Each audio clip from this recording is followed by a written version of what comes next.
Yo, welcome back, everybody, to another episode of the Shuffle Squad podcast. I am joined here once again by my co-host, Lindsay. What's up, Lindsay? What's going on? And we have another very special guest on the pod today. We have André, who actually got top 8 at the World Championships with Mew Vmax. And I think André is definitely one of, if not the best Mew player out there. So what's up, André? Hey, how's it going, guys? Thanks for having me. It's awesome. Yeah, we are so excited that you're here. So, Andre, tell us a little bit about yourself outside of Pokemon. So I guess Pokemon's really become my identity over the last, I don't know, 7 or 8 years, but I've always been interested in music. I played piano and trumpet since I was 4. I taught myself how to play guitar, and that was my passion through my youth, as well as competing in sports. When I was 15, I had a knee injury, which prevented me from continuing to play basketball, which was my main thing. And I'm very, very, very competitive, and I needed an outlet to kind of fill that while I couldn't play sports. And I actually started playing Halo, and I was a professional Halo player for, I guess, from 2008 to 2012, I competed in Halo, and that was kind of my thing. And when Halo was dying out, my fiance, she convinced me to try to play Pokemon, and I said, no, that's a kid's game. I'm not playing that. And I happened to, when trying to find a Halo stream on Twitch in 2013, on the homepage, there's always a thing that pops up first that they're trying to get you to watch. It happened to be Pokemon, and I'm like, okay, I'll click on this, whatever. Let's see. There's no way, right? You just buy Charizard and you win, right? You buy the best cards and you beat everyone. But I figured, okay, if people are making money doing this, there's got to be something to it. I'll give it a shot. I gave it a shot, and I haven't really stopped since then. So, yeah, Pokemon has been, really, all of my life since then. So, Oh my goodness, I knew I knew part of that story because I know when we had met in what was it, Indy? Yeah, that was Or the was first one we met at. Yeah, at Indy. Yeah, That was I the remember first you, regional you you kind went of to. told me. Yeah, you kind of told me a little bit about that. Like your fiance kind of got you into it, and because she doesn't play anymore, does she? No, she doesn't have as much interest when Eviltal and Darkrai rotated. She's like, okay, I can't laser any people anymore. I'm done. No But, more lasers. I'm out. Yeah, but Darkrai, she's played a couple tournaments now since Darkrai V-Star has come out for fun, and she did a regional with Gengar, which is her favorite Pokemon. But yeah, she follows it, but she's not as interested in competing anymore. Gotcha. So before we go too much further, the Shuffle Squad is proudly sponsored by Atlas Collectibles. So make sure when you visit atlascollectibles.com, use code TSS12 at checkout to get 12% off of your order. You can also go to atlaspokemart.com and use TSS12 to get 12% off of all your PTCGO codes. And they also do ship worldwide. And I think we can kind of do a little bit of a weekly update. I know we've all probably had some pretty crazy weeks. I've had a pretty crazy week. I know Andre's had a pretty crazy week himself. I'm sure you have too, Lindsay. So yeah, why don't you kind of tell us about how your week went, Lindsay? My week was actually not that crazy. I've had a pretty mild week. I'm trying to even think what I did over the weekend. I can't even remember, which probably means that it wasn't that active. What did I? Oh, I went to the Braves game. I went to the Braves game this weekend. So go Braves. Atlanta finally has a good sports team that actually wins something like the World Series and doesn't choke in the fourth quarter. But who's keeping track? So I actually went through some of my trainer cards and organized a little bit more of my Pokemon cards. I'm working on getting all that stuff organized, so it's easier for me to find stuff and build decks, especially when I've been doing all the tabletop videos. All my stuff was just kind of everywhere, so I organized my Pokemon cards a little bit. Just been going to work per usual, patiently waiting for some updates about the leagues and cups, but I'll just keep patiently waiting. What about you, LDF? How was your week? What have you been up to? So I've had a pretty interesting week. So unfortunately, this past weekend on, I think it was Saturday or Friday, my SSD card stopped working in my computer, and I had to go get a new one, which means I was unable to go on my computer for I think it was 3 days. So 3 days I basically had no way to make videos, unfortunately, so I was unable to upload any videos.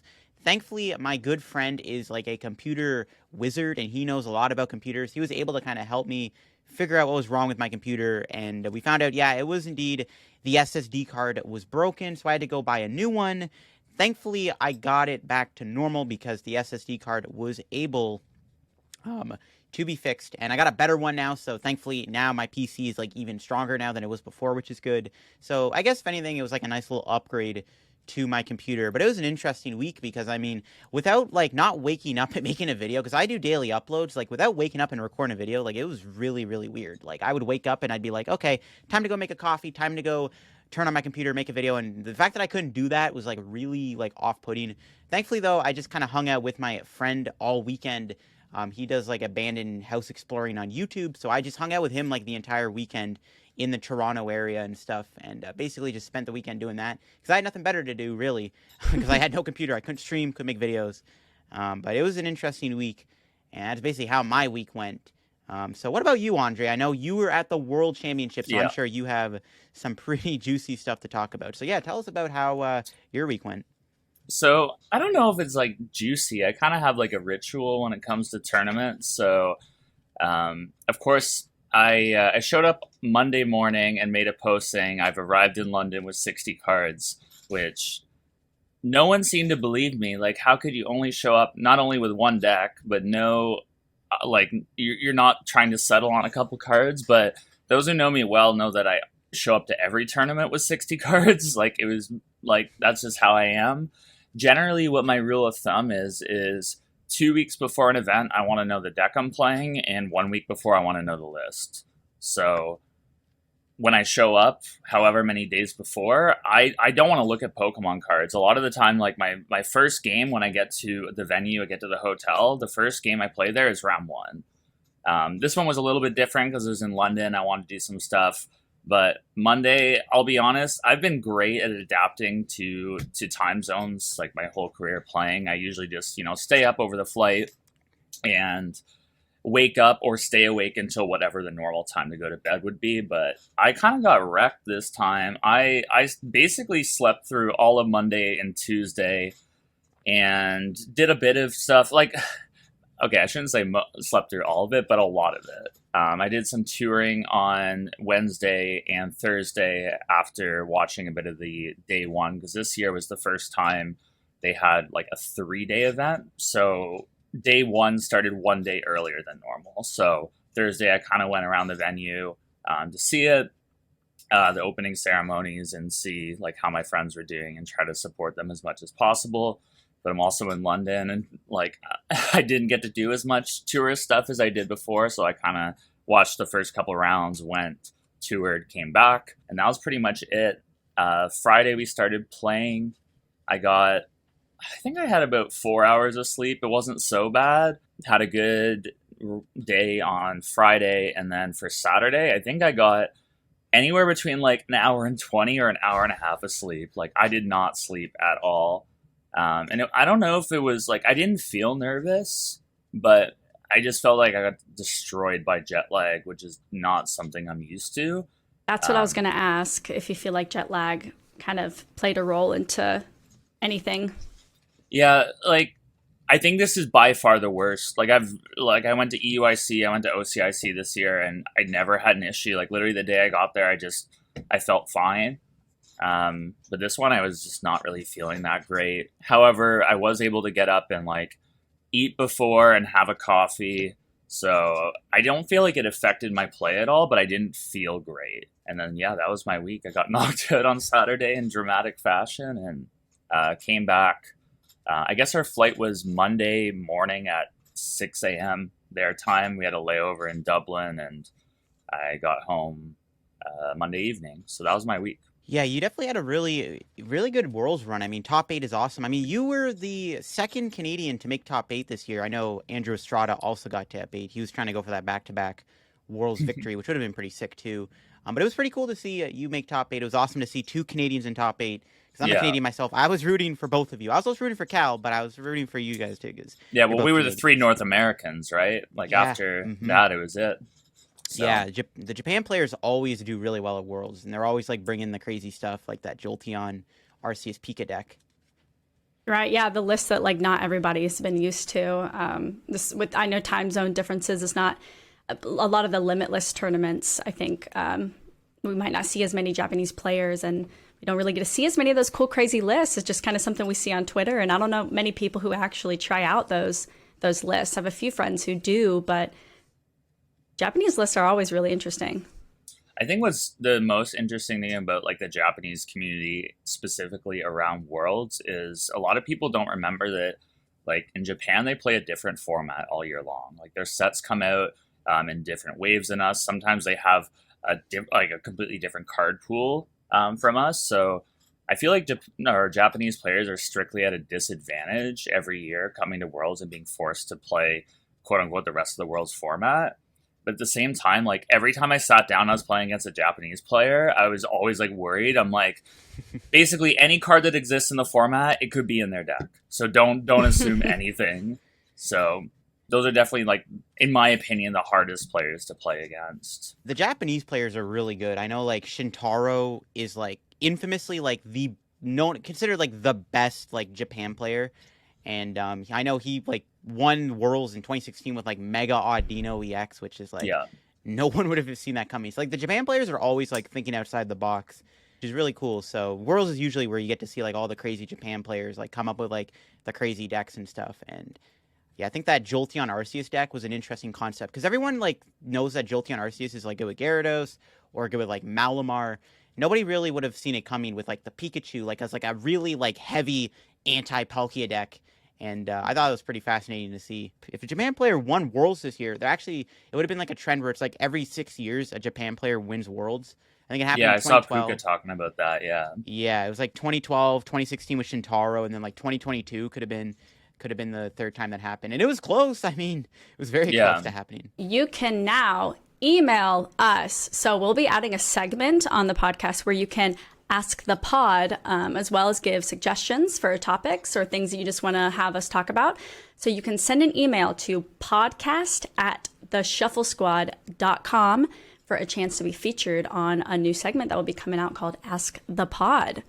With Worlds this weekend, Pokemon actually announced that a brand new mechanic or a returning mechanic will be coming to the Pokemon TCG with the release of the Scarlet and Violet set coming out in 2023, and that is going to be the EX cards returning. But here's the thing, they're not just the normal EX cards, not like the ones we're used to from like the X and Y and the Black and White era, where you know they're big basic Pokemon. These are actually more close to like what the GX cards used to be, where they actually evolve from basic Pokemon that are one prizers. So unlike, you know, having like a two prizer evolving into a three prizer or another two prizer, it's now a one prizer, which does actually kind of improve the format a little bit in my opinion. And one of the best modern day formats we've ever had has probably had to be like at least the Sun and Moon era, the early to mid Sun and Moon era, where those like GX stage ones dominated. That was one of the best eras of the TCG, and the fact that we could be getting back to that era very soon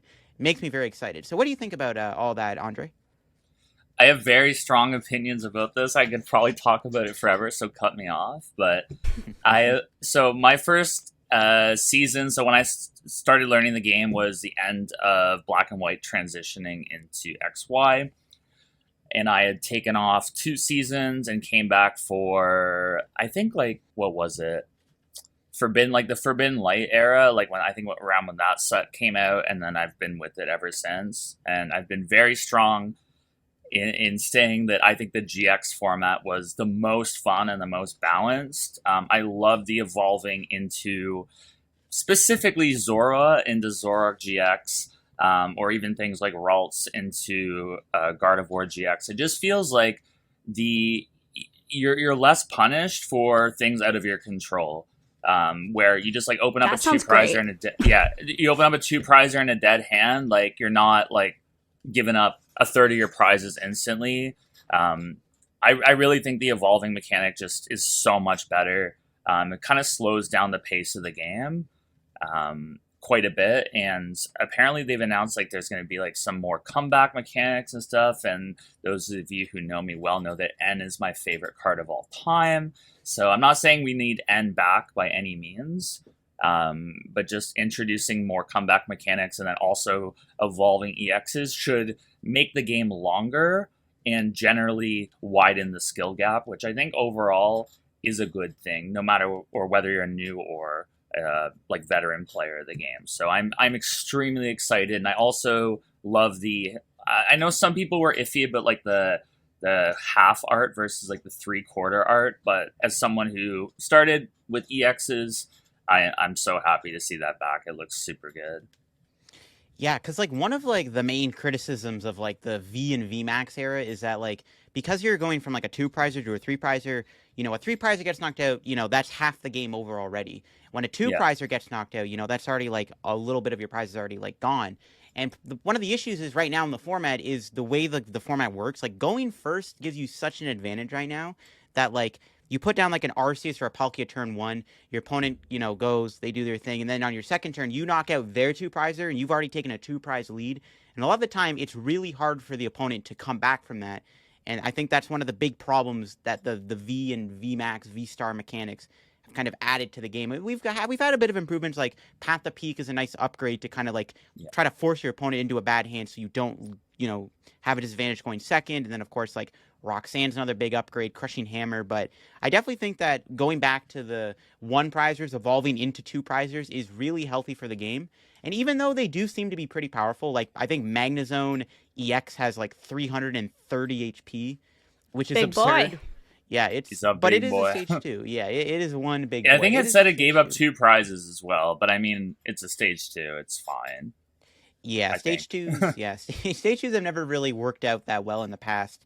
In the little bit, I mean, obviously, like Inteleon is like the only stage 2 that's ever been like good in like the past like year or so. So it is nice to see them return. We'll have to see how much of an impact they make right away. I think cards like Miltank might start becoming a lot worse now, and like cards like Scoop Up Net might be really good, though Scoop Up Net might be rotating by the time they do release. But I've seen a lot of talk on Twitter about like Scoop Up Net becoming like a really broken card now, which I mean, we'll have to see. We don't even really know what all these new cards even do quite yet. We don't know. I think they like hid some of the features on some of the cards that they did reveal. Yeah, they did. Yeah. So we're not like 100% yet, and I don't think they've revealed every single EX yet that is coming back. So who knows? For all we know, these cards could end up being, you know, not very good. I think the legendaries for Scarlet and Violet, the EX versions, from what their abilities look like, even the abilities didn't look like that great. I think they look so good. I think they look so. Yeah, I think they're insanely like. Obviously, we don't know the catch with it. At least the one that like searches out 2 basics, but. Even if there's like an engine, like one specific engine is just for one deck that lets you like search out 2 basics every turn, that is like so like that's like one of the best abilities I've ever seen. So good. I think it does end your turn, but it is still good. Yes. Yeah. It's kind of like I don't think that one ends your turn. I think the one with the energies ends your turn, but I could be wrong. Maybe we can get a fact check on that. So I think the one that like attaches energies ends your turn or something like that. I don't know. I glimpsed at it. I glimpsed. It actually, the one that gets basics doesn't end your turn. Tandem Unit. Once you're in turn, you may search your deck for up to 2 basic Pokemon, put them on your bench, and then shuffle your deck. So yeah, it doesn't end your turn. Yeah. Like, the one with the energies does. Yeah. The basic one is definitely pretty broken. That's going to be a very good card. That like stops all these bad openings. Yeah, like it's and if it's, let's say hypothetically the catch is it's for like one specific engine, like Rapid Strike, Single Strike, whatever. Like even as long as that archetype exists, that like it will be a consistent deck just because you can Quick Ball or Ultra Ball, whatever the search card is, get that one EX out, and it's basically a Bridget without using a supporter. So you know you don't have those like Palkia turn 1 turns where you just go like Sobble Pass because you whiff all your search cards, or you whiff Battle Pass. Like you're literally one search card over, like, or one search card away from like actually fully setting up your bench. Like that's so cool. Yeah, that is true. Yeah, that's definitely going to be a pretty good card. And if it has like a good attack too, like if its attack does 220 damage, but we don't know the energy cost, that could be really good. It could be like a Tapu Lele type scenario. Ooh. So London is definitely known for rain. Atlanta is definitely known for the hot weather. But let's see what the weather is like for our Shuffle Squad weatherman, Hot Chalk PTCG. So let's send it over to him. Right then, Shuffle Squad podcast listeners, you're joined by me, Hot Chocolate, for this little segment where I'm going to bring you a little quick meta roundup. So the top 5 decks that were played this week online events. Coming in at number 5 is Arc Intel, one of the most boring decks in format. And you'd think that Arc Intel players would learn their lesson from Worlds and go play something else, but apparently they haven't. They all got munched up Worlds, but they're still a top 5 deck. Moving forward at number 4, we have Ice Rider, a deck that I quite like. Ice Rider been able to OHKO V-Star Pokemon and even Vmax with a little bit of help from Leon. Very good, fundamentally strong deck. Little pros and dead draws every here or there. But some people have been trying it with a bit of battle engine and it seems to be working quite well. Coming in at number 3, we actually have the world finalist deck in Arceus Flying Pikachu. Now we have sort of seen the Jolteon version dip down in popularity, which makes perfect sense since, you know, Jolteon's youthfulness will go like this on a graph. It will be really good at one point, then everyone will switch to Babao, then it won't be very good, then people switch back to Inteleon, it'll be good. But you know, the premise of having Flying Pikachu for Palkia, Arceus for acceleration, and then Decidueye for Arceus is a very good 3 corners kind of a deck. Can't really go too wrong with that. Coming in at number 2 is my favourite deck, Mew Vmax, a deck that is poised to do super well. Anytime a Mew Vmax can sometimes take 6 prizes on its own is pretty scary. Meloetta giving you a game plan if you're going first or second, and being able to just murder his Echo for 280 damage in the mid to late game is rather intimidating. Worth noting, we've actually seen that new Marvel Clamart way of playing it, where you just play 4 DTE and a ton of different supporters and modifiers. I actually quite like that list as well, where you just play 4 DTE. I took a couple Leon in there, and that seems to be working quite well for me on the ladder. Go try that one out. And then coming in at number 1, surprise, surprise, we have Palkia Inteleon. Palkia being one of the most versatile decks in format, I feel, being able to really have that offensive punch with its subspace swell and have a decent fallback option via Roxanne Path makes it really strong and intimidating. Not to mention that Greninja attack is really, really strong. But that's been your meta weather roundup for today. I'll pass back over to Littledarkfury and Linty. Let's go. Time for the PokéX Word Pokemon of the Week segment here of the pod. We're going to be having both Andre and Lindsay teaming up to try to guess what Pokemon we have in store for y'all today. So y'all ready for this? I'm ready. I'm ready. Let's get into it. So the Pokemon is going to be a Pokemon that has 9 letters within its name. And it is also in Generation 7. Gen 7. Gen 7? Yeah, that's... what is that? Is that Sun? That is Sun and Moon. Yeah, is it Sun and Moon? Yeah. Woo, let's go. 7 letters? Okay. So bad at just that's like guessing the off hardest. letters. That's so hard to Yeah, just start. Like 7 letters? I don't know. I'm gonna need a hint. I don't know if I can just guess off of seven letters. Yeah, Sun and Moon's also not as like known as the other regions. I can give y'all a hint. I know a decent. Okay, so I can just throw it a random one. Yeah, go ahead. Okay. Do you want to make sure I'm not messing up my counting Dartrix? Dartrix? It is not Dartrix. However, this Pokemon is a normal flying type Pokemon. Okay, so what is a normal flying? They have what is the bird one? It's the Lost Zone one. The 2 cannon Picky Peck, whatever. Is it Picky Peck? It is not Picky Peck. What? Not Picky Peck. Nope. Okay, we need another hint. Yeah, the next hint. This will be the Pokédex entry. When it battles, its beak heats up. The temperature can easily exceed 212 degrees Fahrenheit. It is not Talonflame. No. It's not even What? Gen 7. Oh, I got excited. I'm sorry. Oh, that's Gen 6. No. Doesn't count. Oh, throwing. Doesn't count. Yep. Normal flying. Is there? Oh. So yeah, the temperature can easily exceed 212 degrees, causing severe burns when it hits. So it's got one sharp beak. Why do I Is it the toucan one? The one that kind of looks like a toucan? What's it named? What's it called? Oh, no! Toucannon. I don't know the name! Toucannon. It is indeed Toucannon. That is the Pokemon. Why does the beak get that high? Wait, you said I thought it was 7 letters. Okay, here's the thing. I think you said 9 at the start, and then Lindsay guessed 7, or said 7, and then we got locked on 7. We're talking about Gen 7. Yeah, now I think that's what it is. So Oh, well, basically, we everybody all wins. lose here. We all, Everybody or we wins. all lose. Because my I'm like, next- Picky Peck is 7 letters. There's no other normal flying because there's always like one normal flying bird per gen. My next hint was gonna be that it's kind of like it reminds me of like a cereal. That would have been a good guess. Yeah, Cereal. yeah. I would have been like, yeah, this reminds me Fruit of Loops. cereal. Yeah, Fruit Loops. Yeah, Do you have Fruit Loops in America? Fruit Loops. Everything that's made of sugar we have in America. Okay. Also, we need to mention that the Pokex Word is launching the puzzles on September 12th. So that's coming up, and I'm super excited for it. I don't think we've really ever had a game like this that's Pokemon related, so it's going to be a lot of fun for people like who like Wordle and like doing those daily little puzzle like things. This is going to be perfect for you, especially Pokemon lovers. So moving on to the main topic of the podcast, World Championships. So we have to shout out Cal Connor, our very own Shuffle Squad Pro Team member, placing 9th at World Championships this year. So he was the only American in Top Cut. Andre, before we get into your experience with Worlds, I thought we could kind of talk about some of the stuff that we were kind of seeing in the second day, as well as the Top Cut of Worlds. I know LDF is really excited about that Aggron Vmax deck.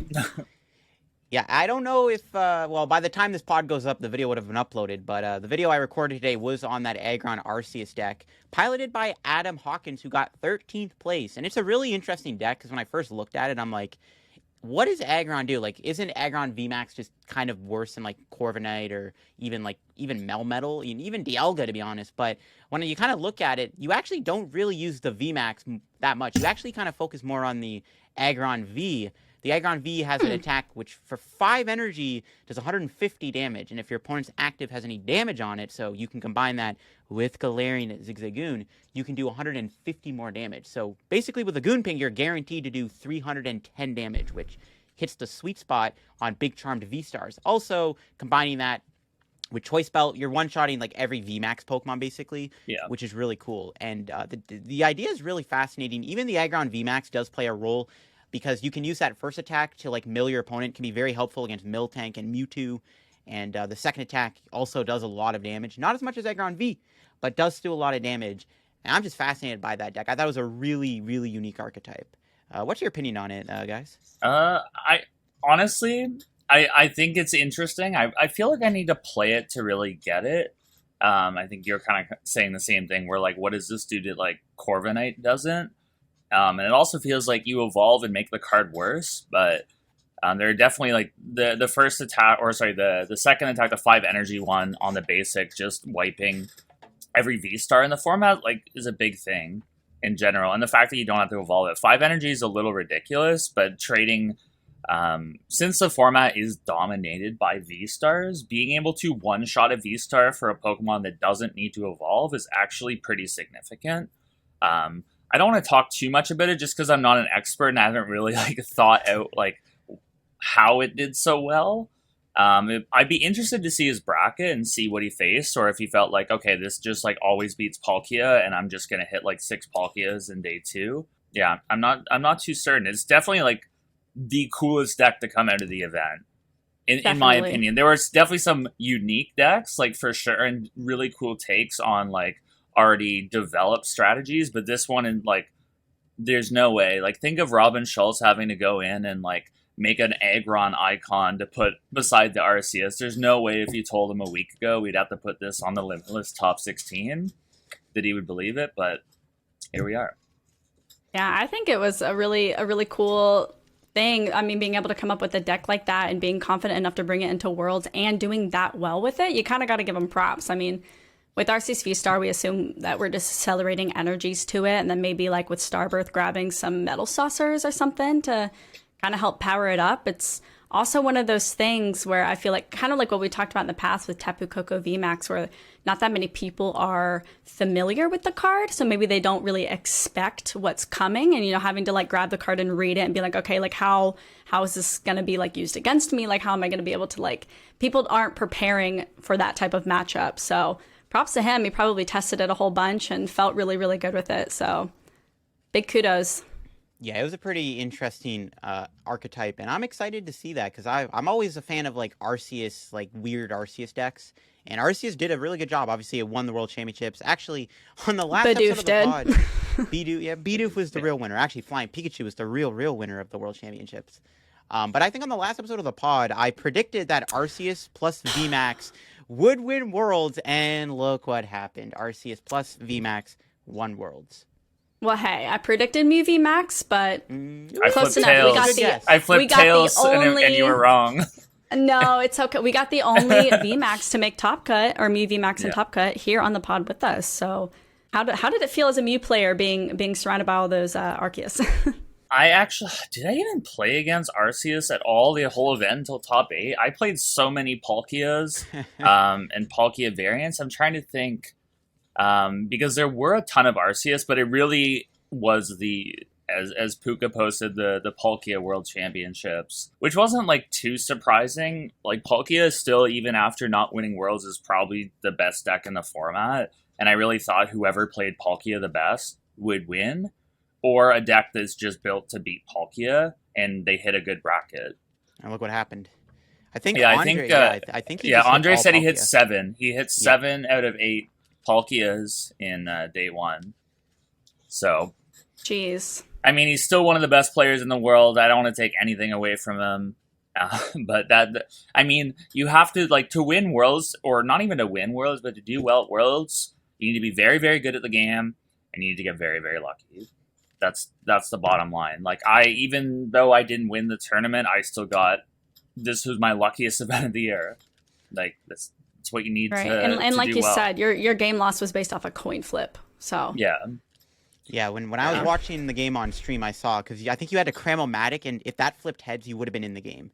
So, do you want me to go over that game? Go over it.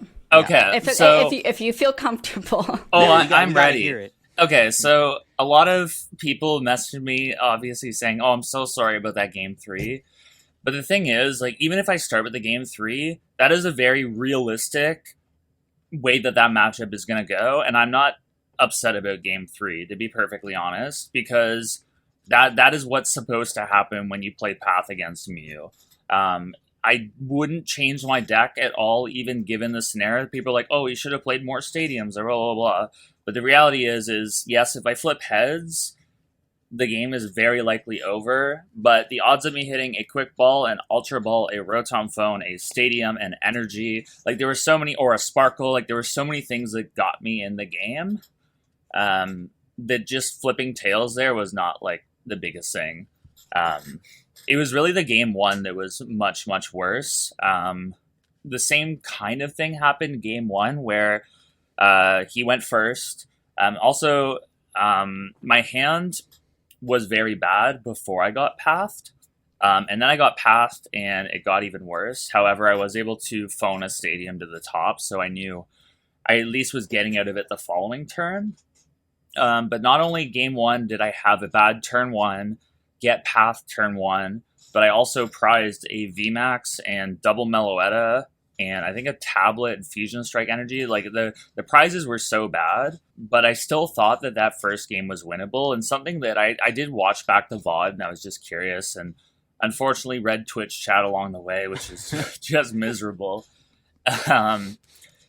Something that I think, like, Puka is probably the best caster in the game, that he didn't bring up. The only thing that I wish, like, maybe the commentators mentioned was when you're in that scenario, I don't know their deck list, right? And a lot of the routes and a lot of the skill in game 1, even if you don't think you can win the game, when it's 75 minutes, like, most people are not used to playing 75-minute best of 3 because it's literally only played at regional top 8s and world's top 8. I have so much time to sit there and just try to get his counts from game 1. Because for one, I didn't know if he played Dark Energy in game 1. I didn't know if he played Dark Energy. I didn't know if there's Crobat Vmax. I didn't know how many Arceus V-Stars there were. Because the Japanese players who played a similar list, I think one of them played 2 V-Stars and the other one played 3. But I mean, it's hard to fit 3 Arceus V-Stars in those lists as is. So even just gathering that information was useful in game 1. But the way I've always said it with Mew, the way that I play it at least, is if you are in a scenario where you need to flip heads to win the game, you are either playing very bad or you're getting very unlucky. And I think that was a scenario where in game 3, yeah, if I flip heads, it just ends the game. But I wouldn't say it's like terribly unlucky, because actually the terrible unlucky is the fact that I didn't have a quick ball or an ultra ball or a Rotom phone. Like any of those, that's 12 outs right there. Stadiums are an out. But again, Right. that's what you got to do to win Worlds. You got to dodge those matchups or get lucky in them. And I certainly did throughout the event. So I mean, as much as that was a rough set, my opponents in day 1 had much rougher sets against me. So I can't complain too much. Yeah, what's interesting about like kind of the way the Mew how Mew went into Worlds is like people knew Mew was going to be at the very least like the 3rd best deck behind Pika or behind Arkintel and Palkia. And it's interesting that I really liked your list, because I was kind of looking at it, I'm like, so you kind of prioritize just like straight Rotom phones, right? Which is like a really, like, it's a really good out to like path. And one of the interesting things about the World Championships is that a lot of the big dark Pokemon that were, kind of paired with Arceus were actually kind of cut out of the Arceus decks. Like, Crobat Vmax was not being played at all. There was only like the second place list had like the one of Moltres, but even like the Moltres is like not bad, because it's an easy like knockout for Technoblast Mew. And I thought that was interesting that like a lot of the Arceus decks were like basically instead of playing like a few dark Pokemon or a big VMAX, just like basically play 4 Path and just try to have a Path Marnie stick for like a few turns and hope that's enough to beat the Mew deck. Yeah, I think Path is overall a better counter to Mew than dark Pokemon, but at the same time, having like no dark Pokemon everywhere definitely doesn't hurt Mew by any stretch of the imagination. Yeah, the Arceus decks, like I did not hit any like Arc Intels or anything like that, because I don't think that matchup is honestly that great for Mew either. Or Paul, like honestly, if I look at my matchup spread, I was kind of thinking about it today because I'm working on an article, like a post-Worlds article. But if I wrote down like realistically what I thought my matchup spread was, I thought that almost every matchup was like slightly unfavorable. Like, I didn't really think, like, oh, I straight up beat anything. Like, the best decks in the format, like, Mew honestly loses to. However, I expected a lot of people to not play the best decks in the format. Things like Ice Rider. Things like all these, like, Jolteon engines in general that, they're not as consistent. I'm not going to say those are the best decks, but they're very, very good against the best decks. And Mew is a deck that, like, if you don't, like, a lot of these people just conceded to Mew, essentially. Like, even if we look at the deck that a bunch of the Europeans brought, I don't know if you saw, it's like Palkia with Jolteon and Memory Capsule and a Shopping Center. Mm-hmm. Like, they literally stand no chance against Mew. Like, they can't do anything. So I mean, there were there's lots very of those few decks that can knock out the active V or the active 2 prizer on the second turn. There's very, very few decks that can do that. Ice Rider is one if you go first, and like Mew Vmax is one, is really kind of the most that I can think of. Yeah. Maybe like a Moltres V if you get lucky, depending on what's in the active, if it's like a lower HP V. But I definitely agree with Path kind of being more of a bigger counter against Mew Vmax than the dark Pokemon, because nothing is stopping Mew from bossing up that V before it evolves, or bossing it up before like you're even able to do anything with it and knocking it out. Echoing Horn, but it's all those things. And Pokemon Catcher, which does bring me to my next question is we just want to talk a little bit about your Mew Vmax list. I know, Andre, me and you have talked about it a little bit, because whenever I play Mew, I don't like catchers.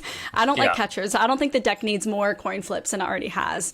I'm definitely a big fan of Rotom Phone. You get to see more cards and more, like, I feel like you increase your odds of getting what you need in that turn. So tell us a little bit about your list. And I know you played the 3 different stadiums.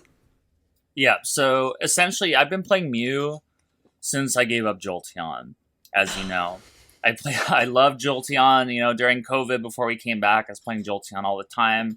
And after Salt Lake City, I'm like, okay, there's no way I can play this anymore, especially with like the Urshifu deck coming out. So I actually played Mew for EUIC as almost like a challenge to myself, because I actually, up until this point, the only decks that I've played were like Jolteon, Zoroark, and Pikarom, which all have I'm going to ability lock you, I am going to hand disrupt you, and then I'm going to knock you out. Whether it is like Garbodor lock, end 1, whether it's Power Plant Reset Stamp, or whether it's Path Marnie. Like, that's been like my go-to strategy for all the decks that I play. So thinking of playing a deck where I can't touch my opponent's hand whatsoever was like not something that I really wanted to do at all. Especially after Salt Lake City, I talked to specifically Azul and Alex Szymanski, because they're like two of the best players in the world, and they both played Mew and they both didn't do well. And I'm thinking to myself, I'm like, oh my god, if those guys can't do well with Mew, how am I going to do well with Mew? But I gave it a shot at UIC, and essentially what I had done was I took the Australian list that Natalie Miller and her team developed with the 4 Rotom phones, because really until, like, I always test every deck, but I didn't like Mew until I played their list. And Rotom Phone, to me, is what unlocks, like, the skill gap of Mew. The amount of control you have over Mew with playing 4 phones versus not playing 4 phones is so dramatic. A couple people were asking me the difference between now, like, having options like trekking shoes versus phone, and I think phone is just strictly better. I think if you could fit both, it would be great, but there's no way to do that. The thing about phone is it always lets you draw one more card. It's always a live card, and it's essentially like every time, like, think of every time you Genesect for 5, you could always say, I'm going to hit this exact one card that I need. So every time you hit a phone, you know you're going to get one of the pieces you need, which is super great. And even if it's not, like, just being an Ultra Ball you can get off the phone is saying, like, okay, my phone lets me draw one more card, and now I'm hitting an Ultra Ball that will let me on the next Genesect draw 3 more cards. Versus, I hope I hit everything, and then just drawing 5 and flipping heads on catcher. Like, it's... Or Tails. Or Tails, which lets you go again. It just, I don't know, Rotom Phone for me is just, it gives me, like, comfort and control over the deck that if I didn't have it, I literally would not play Mew. So my journey of playing Mew throughout the season has been about a 4-card difference from the Australian list that won the first regionals of the season to now. The first list took out Echoing Horn, and I added a basic energy, and then I played 1 Training Courts, 1 Rose Tower, and 1 Old Cemetery. The reasoning for having 1 of each stadium, even though everyone argued against it, was to always have a live stadium. It felt good against Mew mirrors, where you're never going to not be able to bump a stadium with Rose Tower or with the Old Cemetery, because it's either going to be Rose Tower or Training Court out. And then for the rest of the season, it was really just like the tool cards. I had tried Heroes Medal instead of the second choice belt to help against the Urshifu deck, which was actually a lot better than it seems. I had tried and never pulled the trigger on the Parasol card to help with Beedrill. But the only other one that I kind of stuck with a bit, and I played it at I can't remember which regional, but I definitely played it at NAIC. I played a Tool Jammer, and it was mainly for Reggies, and for the most part felt almost as effective against RCS decks as just having a belt. And then after NAIC, I actually did not think I was going to be able to make it to Worlds, so I was just helping my friends test. None of them really wanted to play Mew. And after about a month, trying to figure out how to make a way, I sold a ton of stuff, and I'm like, okay, I'm gonna go to Worlds. I kind of went back to square one, where I started testing Mew from the original list, and I really, really don't like Pumpkaboo. I'm a big Pumpkaboo hater because, okay, I'm going to talk about Mew forever. You're going to get me, like, I could waste the whole podcast talking about Mew, so I'm going to try to make it as brief as possible. So my reason for hating Pumpkaboo is it is essentially collapsed stadium, hitting yourself with a collapsed stadium for the entire game. And what I mean by that is it's not only when you bench Pumpkaboo are you drawing one less card every single time, but the second Pumpkaboo's in your hand, you are drawing one less card every single time. So when it's in your hand, and if you Ultra Ball it away, you like, there were lots of times where I'm like, okay, I have to concede that I'm not going to have Pumpkaboo for Roxanne Path, but I have to draw more cards. But if you feel like I absolutely have to have this, every time you draw, you're drawing one less card because you have that Pumpkaboo sitting in your hand. And then when you go to Stupid play pumpkin. it, you're drawing even less. So However, did you start with Pumpkaboo ever? once. I opened it once, and I was up against so it was game 3, up against the Memory Capsule Palkia Jolteon thing. I rolled through game 1. Game 2, like, I was, like, it was like turn 2 boss, and I'm, like, ready for turn 3 boss. And my first Genesect draws like quadruple battle pass or something like that. And I can't play down my hand, so I just like scooped up game 2. I'm like, there's no way I lose this. I'm just gonna make sure I have enough time to play game 3. And then game 3 I'm going first, and I open Pumpkin and my hand's like basically dead. I'm like, there's no way I'm gonna get knocked out of day 2 Worlds because now I open Pumpkin against like basically an auto win. But my opponent opened Eevee and used V search. And that was it. They drew an even worse hand than me. So the Pumpkin was okay. I used it once all of day 1, or I guess day 2. And it didn't matter because I prized 3 power tablets and I needed one of them. Sorry. The scenario is I have 3 prizes to take. I'm up against Dialga, I think. No, it had to be something with Path Me. Okay, it was something like a Roxanne Path. I knocked him out. If I get the power tablet off the prize, I win the next turn because I can just Pumpkin Pit and then draw the rest of my deck. There are 2 power tablets out of the 3 cards in my prizes. I take 1 prize and it's not the power tablet. So, yeah, the only time I actually would have won a game because of Pumpkaboo in day 1, it didn't matter because I whiffed out the prizes. And then in top 8, I used it in game 2 where it helped me close out a game, but I probably would have been able to win even without it. And then in game 3, like, if I drew a little bit better, it absolutely would have won me the game. So I think you have to play it, unfortunately. Like, I had some good luck. Like, that's the reality. And I've said this before. You have to be very good to do well at Worlds. You also have to be very lucky. And I was lucky enough to not have to use Pumpkaboo that much. But yeah, this was the first one that I played Pumpkaboo, and the first one I didn't play Oricorio as well, which felt a little weird. Not I was going to ask about Oricorio, about how you felt about it, and like, if you missed it, if you felt like it's worth a spot. So Oricorio, I really couldn't put my finger on why I didn't like it as much as before, because I always played Oricorio, and always, anytime I took it out, I'm like, no, you need it.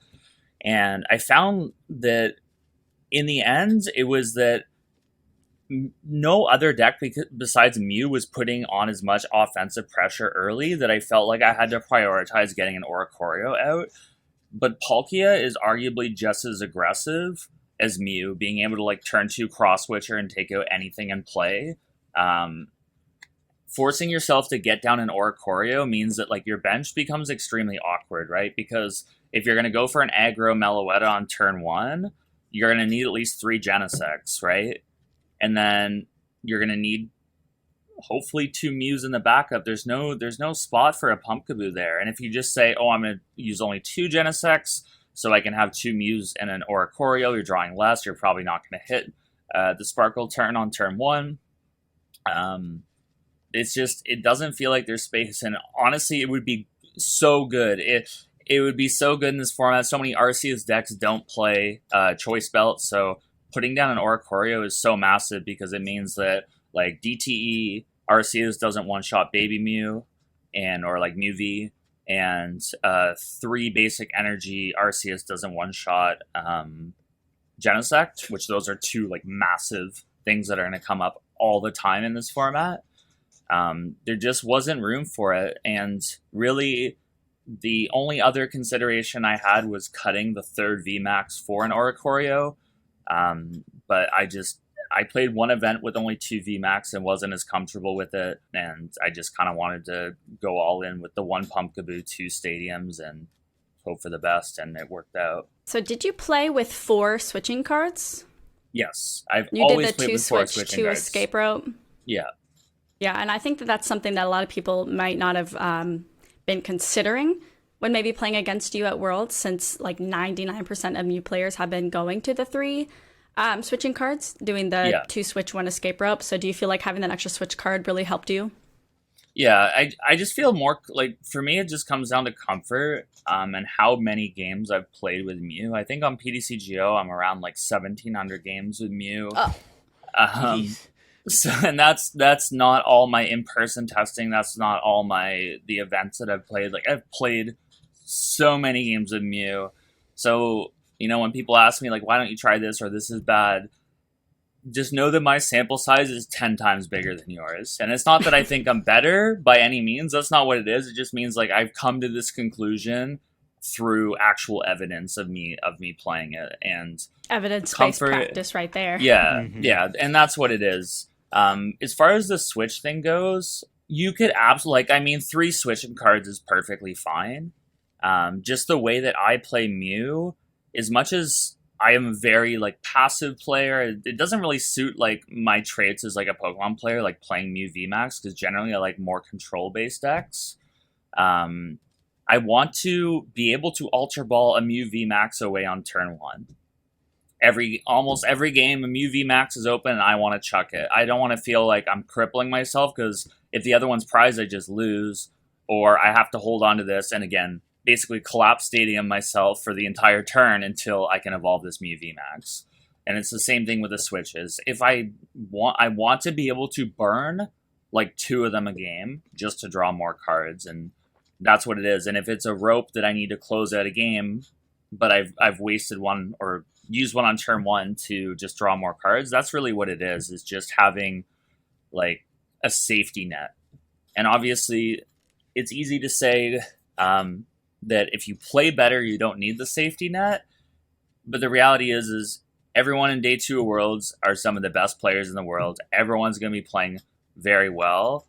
And any amount of little bit of I don't know. For me, it's just a confidence thing. It's hard to explain. Mm-hmm. It's a combination of confidence and OCD, where it's I have it locked in my head, this is the way to play it. But it doesn't mean I haven't tried it any other way. It just feels so much better, especially with the boss engine too. Not having catchers, you just have to pitch so much more to get to the knockouts versus drawing a catcher early and not having to dig. So this version just lets me dig a lot more, and Ultra Ball away a lot of resources, and just okay, I know how many bosses are left. Let's just burn through everything and get there. Right. Plus, they're guaranteed. You're not okay, well, I have 1 boss and 2 catchers left, so it's maybe I'll hit 2 heads on those, maybe I won't. Who knows? Yeah. So talking about next season, Andre, what does next season look like for you? And are there any potential new decks that you are going to try out? Or are you going to ride Mew Vmax a little bit longer? I haven't really spent a lot of time looking at the new set, to be honest. You've been a little focused on prepping for Worlds. I understand. And that's kind of how I am all the time. I look at the new sleeves that are coming out from Japan. That's basically what I look at when it comes to new sets. But yeah, I kind of like to focus on whatever format that I'm playing currently. And realistically, Baltimore is coming up very soon, and it's the same format. So I'm probably still going to be looking at the same format, even though I'll have to do my order for cards for, what's it? I always want to say Ancient Origins, but it's Lost Origins. Yeah.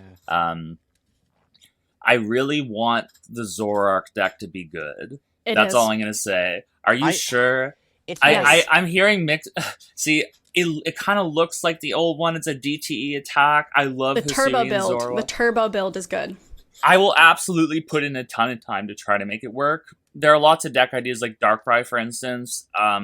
I put a lot of work into a Darkrai list that I think is amazing. Yeah, but I've seen you do pretty well with Darkrai online. Yeah, it's not quite good enough to say I'm going to bring it to a tournament.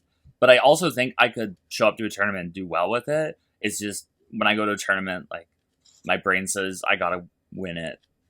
So I don't think Darkrai's going to win the event, but Hisuian Zoroark. That is the one card. Yeah, that is the one I'm most interested in. Although I think it needs a little bit more support before it's going to be really good. And arguably as good as a card how do I explain this? No matter how good a card looks, basically you have to look at it and say, why would I play this over Palkia? Why would I play this over Arceus? That's true. And I mean, the two first sets I did V-Stars with are like two of the most broken, not broken as in like they need to nerf them, but like they're just so unbelievably strong, and you need to have a very good reason to play something else over those. So, but that would be the one. If you ask me, that's the one. I want to make it work for sentimental value more than anything. Mm-hmm. Yeah, I don't know if the new Zork like can beat Palkia, because the whole point of the deck is to bench Pokemon to build up its attack, and you're basically just asking for Palkia to, subspace swell you for a knockout, right? And you have to put damage on yourself, so you make it even easier for them to knock you out. Yeah. Fair point. I'm still going to try my best to make it work. Right. We'll think of something. We'll cook something up. Yeah. That's going to kind of wrap it up for this week's episode of the podcast. So we'll do a little bit of a final thoughts. I'm just so glad that, Andre, that you did so well at Worlds. That you were 6th place, right? Yes, 6. 6. I mean, 6 in the world is pretty dang good. That's pretty dang good. So congratulations. That's so awesome. I'm so happy for you. And I know like you have tons of support here from the Shuffle Squad. You are a fan of us. We are a fan of you. We are so excited for you. Thanks so much, guys. That's awesome.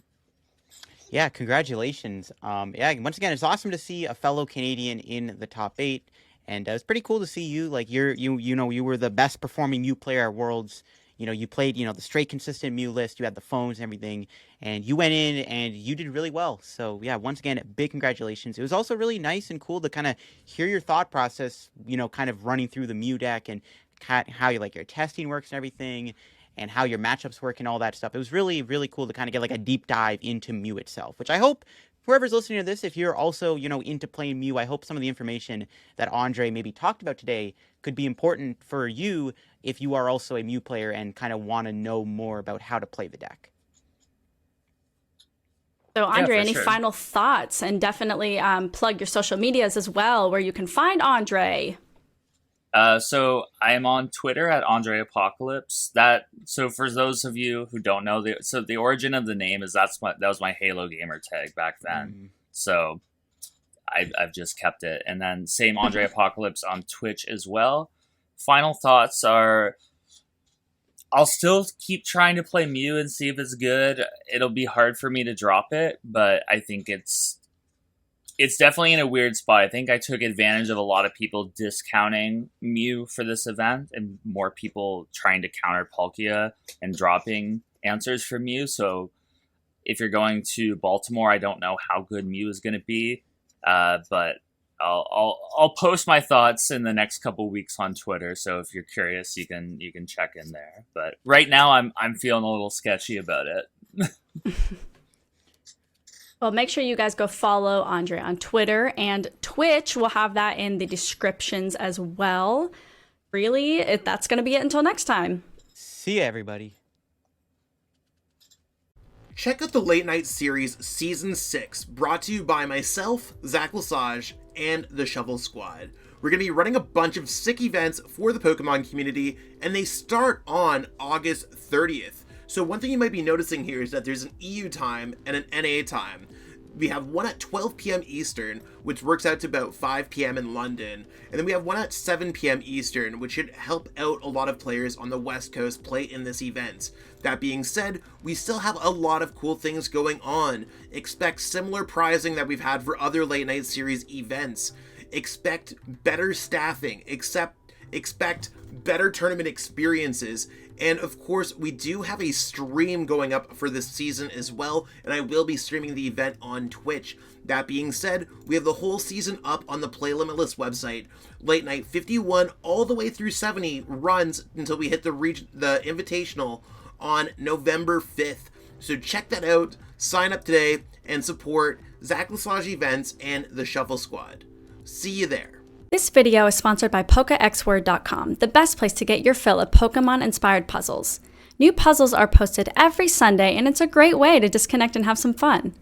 Not only that, but they also host monthly giveaways on their channel. I personally complete these puzzles every week and can honestly say that they're pretty challenging. They've recently added a puzzle with flavor text only, which is a ton of fun. Be sure to follow PokeXWord on Twitter to get notified when new puzzles are posted and when their giveaways are live.